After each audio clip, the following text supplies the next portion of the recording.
یہ کہانی ترکی کے ایک نیک اور عادل بادشاہ کی ہے۔ ایک ایسا بادشاہ جس کی سلطنت وسیع تھی، رعایا خوشحال تھی اور انصاف کے دروازے سب کے لیے کھلے تھے۔ مگر بادشاہ کے دل میں ہمیشہ یہ سوال رہتا کہ کیا یہ لوگ میری تعریف میرے تاج کی وجہ سے کرتے ہیں یا میرے انصاف کی وجہ سے؟ بادشاہ اکثر اس بارے میں سوچتا رہتا۔ ایک روز بادشاہ نے وزیر کو بلایا اور اس سے کہا، میں جاننا چاہتا ہوں کہ عوام میرے بارے میں کیا سوچتے ہیں۔ وزیر، آج رات ہم شاہی لباس اتار کر عام آدمی کے روپ میں شہر کی گلیوں میں نکلیں گے۔ وزیر نے کہا، حضور، یہ فیصلہ خطرے سے خالی نہیں، مگر آپ کی نیت نیک ہے۔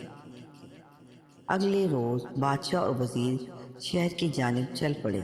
شہر کی گلیوں میں اندھیرا چھا چکا تھا۔ بادشاہ اور وزیر عام لوگوں کے کپڑوں میں خاموشی سے چل رہے تھے۔ اچانک انہیں ایک جھونپڑی سے دعا کی آواز سنائی دی۔ ایک بڑھیا آہستہ سے دعائیں کر رہی تھی، یا اللہ، ہمارے بادشاہ کو سلامت رکھ، وہ یتیموں اور مسکینوں کا سہارا ہے، یا رب، اس کی عمر دراز فرما۔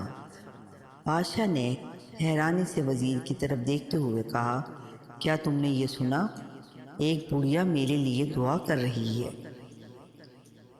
اب بادشاہ اور وزیر نے بڑھیا کے دروازے پر آہستہ سے دستک دی۔ بڑھیا نے کہا، کون ہے؟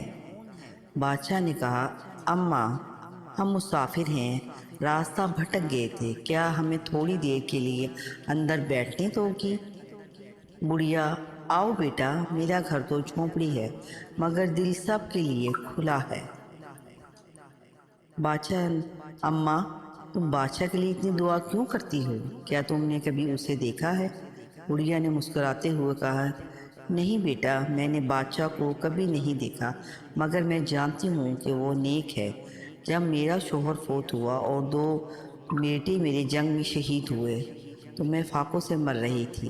اسی وقت بادشاہ کے کرندے آئے اور انہوں نے میرے کھانے پینے کا بندوبست کیا، اور آج تک وہ یہ ذمہ داری نبھا رہے ہیں۔ اس دن سے میری زبان سے صرف دعا نکلتی ہے بادشاہ کے لیے۔ وزیر نے آہستہ سے کہا، حضور، یہ تو آپ کے عدل کا اثر ہے کہ رعایا کی زبان سے دعائیں نکلتی ہیں۔ بادشاہ کی آنکھوں میں آنسو آ گئے۔ بادشاہ نے جیب سے سکے نکالے چند اور اماں کو دیے۔ بڑھیا روتے ہوئے بولی، بیٹا، میرا رب تمہیں خوش رکھے۔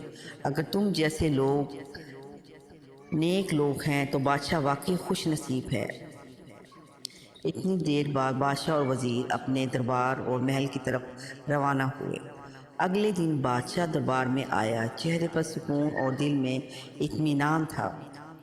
بادشاہ نے بلند آواز میں کہا، میں نے اپنی رعایا کے دلوں کی آواز سنی ہے۔ ایک بڑھیا کی دعا نے مجھے سکون دیا ہے۔ آج سے ہمارا دربار مزید کھلا رہے گا۔ ہر غریب اور مسکین آسانی سے انصاف پائے گا۔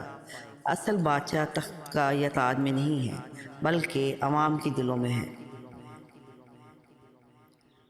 سامعین، یہ قصہ ہمیں سکھاتا ہے کہ طاقت اور حکومت عارضی ہیں، مگر نیکی اور انصاف ہمیشہ باقی رہتے ہیں۔ اصل عزت وہ ہے جو دعاؤں میں ملتی ہے، نہ کہ زبردستی تعریفوں میں۔